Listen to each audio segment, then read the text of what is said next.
Assalamualaikum warahmatullahi wabarakatuh. Semangat pagi. Bagaimana siswa semua? Apakah semua dalam keadaan sehat? Baiklah, pada pertemuan ini kita akan membahas materi pembelajaran tentang ikatan kovalen. Ikatan kovalen merupakan bagian dari materi pembelajaran ikatan kimia. Pada pertemuan yang lalu kita telah membahas ikatan kimia. Ikatan kimia itu dapat kita bagi menjadi dua, ada ikatan ion dan ada ikatan kovalen. Ikatan ion itu terjadi karena serah terima elektron. Ikatan ion itu terjadi antara unsur logam dengan unsur bukan logam. Kemudian pada pertemuan hari ini kita bahas mengenai ikatan kovalen. Apa yang dimaksud dengan ikatan kovalen? Yaitu ikatan yang terjadi karena adanya pemakaian bersama pasangan elektron. Dua, terjadi pada atom-atom yang mempunyai energi ionisasi yang tinggi sehingga sukar melepaskan elektron. Sebelum kita bahas mengenai ikatan kovalen, jadi di situ ada yang namanya energi ionisasi. Apa yang dimaksud dengan energi ionisasi?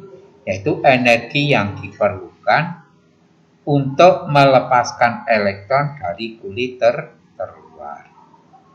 Kemudian kita tahu bahwa dalam sistem periodik unsur, dari kiri ke kanan energi ionisasi semakin bertambah. Dari atas ke bawah energi ionisasi semakin berkurang. Unsur-unsur yang terletak di sebelah kanan atas mempunyai energi ionisasi yang tinggi. Ikatan kovalen dapat dibedakan menjadi dua. Yang pertama, ikatan kovalen. Dua, ikatan kovalen koordinasi. Baiklah, kita bahas mengenai ikatan kovalen. Ikatan kovalen terjadi karena masing-masing atom yang mau berikatan membawa elektron. Jadi atom-atom yang mau ikatan itu masing-masing yaitu mempunyai elektron. Misalnya H mau berikatan dengan Cl, maka atom H mempunyai elektron, atom Cl mempunyai elektron, sehingga digunakan bersama-sama sehingga nanti mempunyai yaitu 8 elektron paling luar atau 2 elektron paling luar. Karena suatu atom dikatakan stabil apabila mempunyai 8 elektron paling luar atau 2 elektron paling luar. Ikatan kovalen itu dapat kita kelompokkan menjadi 3. Yang pertama, ikatan kovalen tunggal. 2, ikatan kovalen rangkap 2. 3, ikatan kovalen rangkap 3. Kita bahas mengenai ikatan kovalen tunggal, yaitu ikatan kovalen yang hanya ada sepasang elektron yang dipakai bersama. Karena sepasang elektron, maka yang dipakai bersama untuk berikatan itu hanya 2 elektron. Contoh, pembentukan HCl. Pembentukan HCl itu tadi yaitu dibentuk oleh atom H dan atom Cl. Atom H punya nomor atom 1, proton 1, elektron 1, konfigurasi elektronnya 1, sehingga mempunyai elektron valensi sama dengan 1. Cl nomor atom 17, jumlah proton 17, jumlah elektron 17, konfigurasi elektronnya 287, sehingga mempunyai elektron valensi sama dengan 7. Kita lihat H mempunyai 1 elektron, Cl mempunyai 7 elektron. Untuk berikatan H itu kekurangan 1 elektron, Cl kekurangan 1 elektron, sehingga yang terletak antara atom H dan Cl itu satu elektron dari atom Cl dan satu elektron dari atom H. Ini jumlahnya sama dengan 2 atau satu pasang. Nah, ini rumus seperti ini disebut dengan rumus titik elektron. Kemudian membentuk HCl. H berikatan dengan Cl. Ini disebut dengan rumus struktur. Membentuk HCl. HCl ini disebut dengan rumus molekul. H berikatan Cl karena hanya menggunakan satu pasang elektron atau dua elektron, maka disebut ikatan kovalen tunggal. Nah, ini contohnya. Nah, di sini bahwa satu elektron dari atom H dan satu elektron dari atom Cl digunakan secara bersama-sama. Sehingga atom H jumlahnya elektron menjadi 2, atom Cl jumlah elektronnya menjadi 8. Jadi sudah memenuhi kaidah yaitu oktet kan dan sehingga dikatakan unsur dikatakan stabil. Ini contoh HCl. Contoh yang kedua, pembentukan NH3. N nomor atom 7, jumlah proton 7, elektron 7, konfigurasi elektronnya 25, elektron valensi sama dengan 5. H nomor atom 1, jumlah proton 1, elektron 1, konfigurasi elektronnya 1, elektron valensi sama dengan 1. Ini 1 atom N berikatan dengan 3 atom H. Atom N punya 5 elektron, kita gambarkan sejumlah 5. Atom H mempunyai 1 elektron, kita gambarkan 3, sehingga berikatan untuk NH3, NH3. Jadi yang ada titik tanda silang itu menyatakan yaitu rumus titik elektron. Kemudian NH garis itu menunjukkan rumus struktur. Itu biasanya ditulis dalam bentuk rumus molekul yaitu menjadi NH3. Ini contohnya pembentukan NH3. Jadi jumlah elektron pada atom N itu digunakan berikatan dengan atom H. Begitu juga satu elektron pada atom H digunakan untuk berikatan dengan atom N. Itu bentuk N jumlahnya 3. Kita lanjutkan mengenai ikatan kovalen rangkap 2. Ikatan kovalen rangkap 2 yaitu ikatan yang menggunakan 2 pasang elektron. Karena menggunakan 2 pasang berarti jumlah elektron sama dengan 4. Contoh, pembentukan molekul O2. O nomor atom 8, proton 8, elektron 8. Konfigurasi elektronnya 2, 6. Jadi elektron valensi sama dengan 6. Di sini setiap atom O supaya punya 8 elektron itu masing-masing perlu 2 elektron untuk mencapai konfigurasi oktet atau stabil. Ini contohnya pembentukan ikatannya dapat digambarkan sebagai berikut. O jumlah elektron valensinya 6. O yang kedua juga 6 berikatan. O yang pertama jumlahnya 8. O yang kedua juga jumlahnya 8. Yang disebut rumus titik elektron berikatan. O berikatan rangkap dengan O. Ini disebut rumus struktur. Membentuk O2 ini rumus molekul. Jadi O berikatan dengan O itu disebut ikatan kovalen rangkap 2. Kenapa rangkap 2? Karena yang digunakan untuk pasangan bersama itu sebanyak 2 pasang elektron atau jumlahnya 4 elektron. Contohnya pada molekul CO2. C nomor atom 6, proton 6, elektron 6, konfigurasi elektron 2, 4, elektron valensi 4. O nomor atom 8, jumlah proton 8, elektron 8, konfigurasi elektron 26, sehingga elektrovalensinya sama dengan 6. Kita lihat C, jumlah atomnya 1, mempunyai 4 elektron, berikatan dengan U, jumlah atom U 2 masing-masing, yaitu mempunyai 6 elektron, sehingga membentuk C berikatan dengan U. Antara C dan U itu terdapat 4 elektron atau 2 pasang elektron. Yang satu pasang elektron dari atom C, yang satu pasang elektron dari atom U. Nah, ini rumusnya ini disebut dengan rumus titik elektron, membentuk C berikatan dengan U berikatan dengan U. Nah, ini disebut dengan rumus struktur, membentuk CO2. Ini ikatan kovalen rangkap 2. Kita lanjutkan ikatan kovalen rangkap 3. Ikatan kovalen yang menggunakan 3 pasang elektron bersama. Karena 3 pasang berarti jumlah elektronnya adalah 6 untuk berikatan bersama.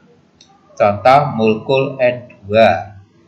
N nomor atom 7, proton 7.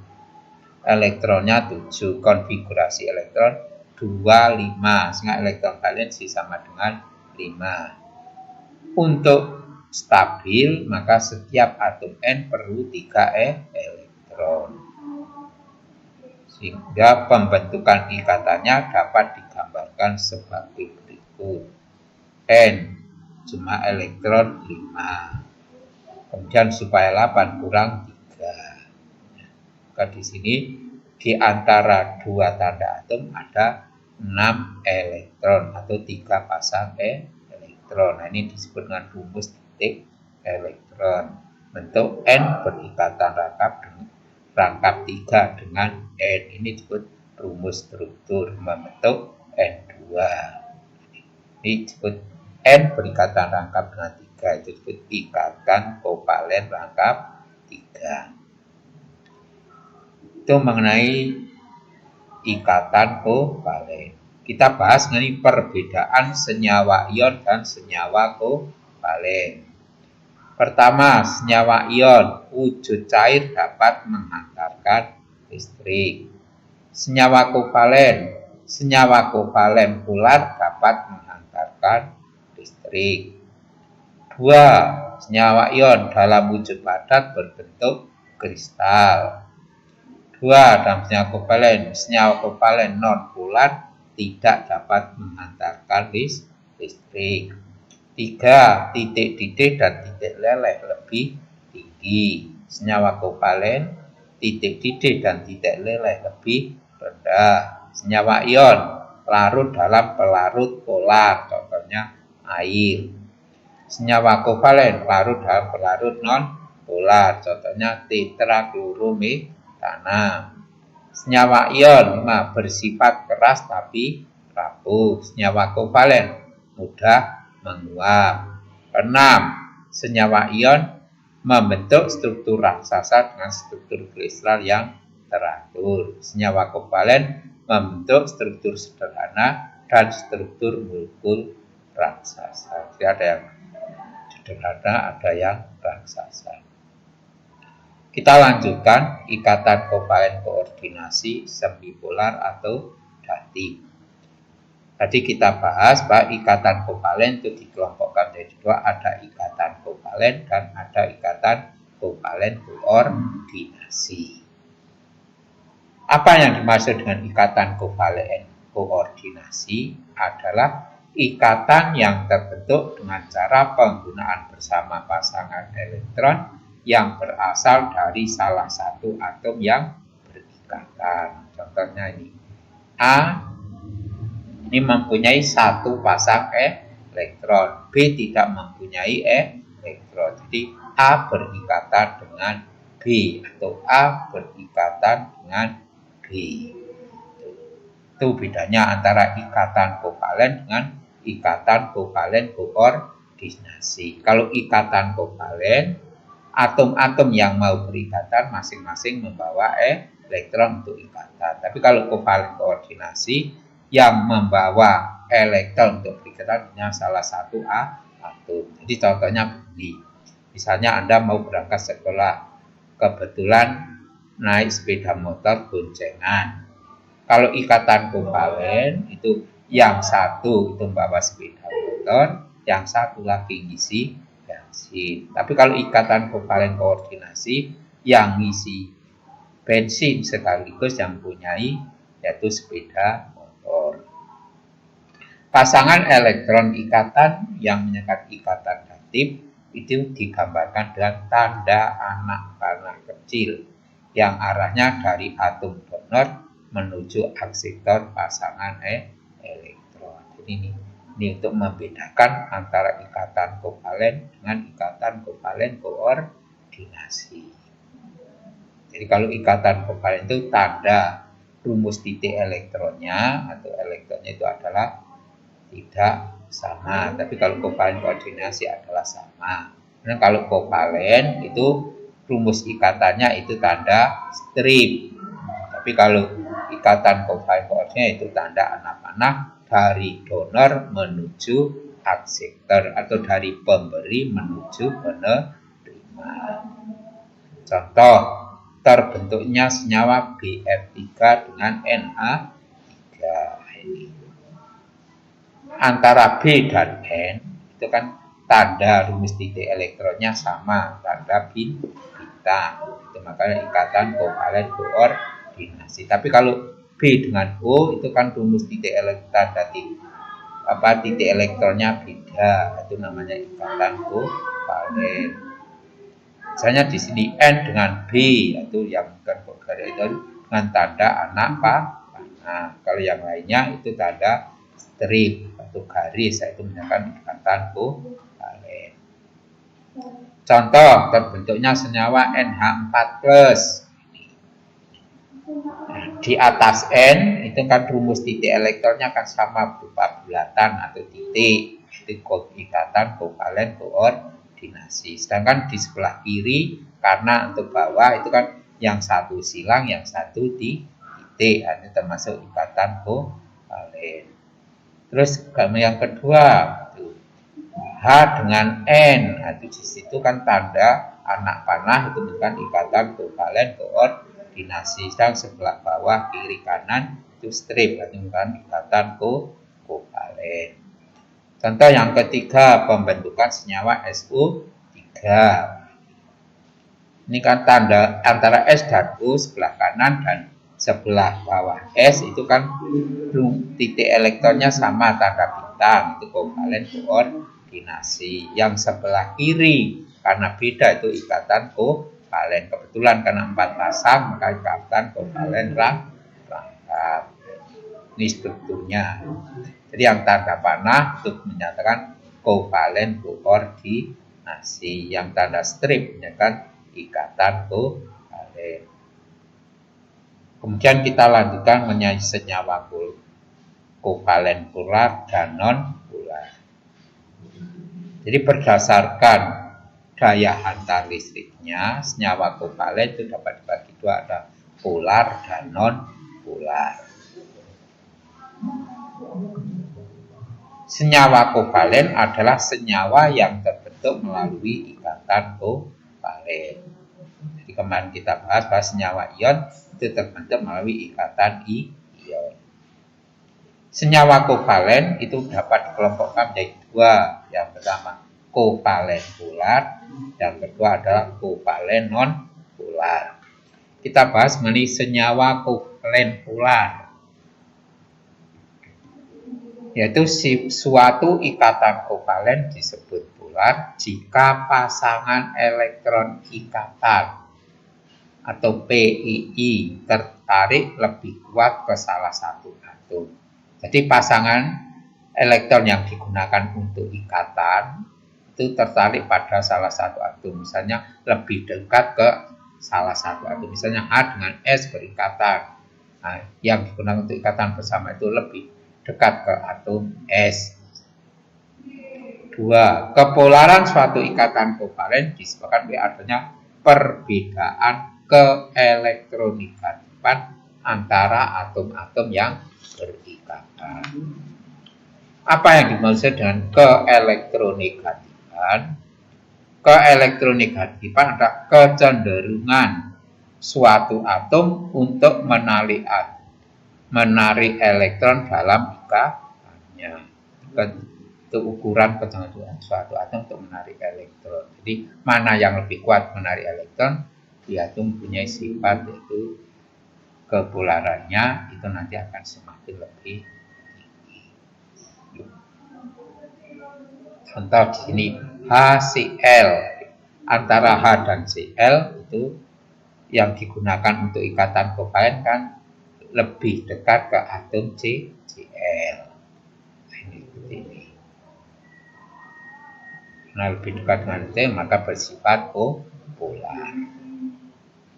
Meskipun atom H dan Cl sama-sama menarik pasangan elektron, tetapi sifat keelektronegatifannya, jadi kecenderungan untuk elektron itu Cl lebih besar daripada H, sehingga letak pasangan elektron ikatan lebih dekat ke arah Cl.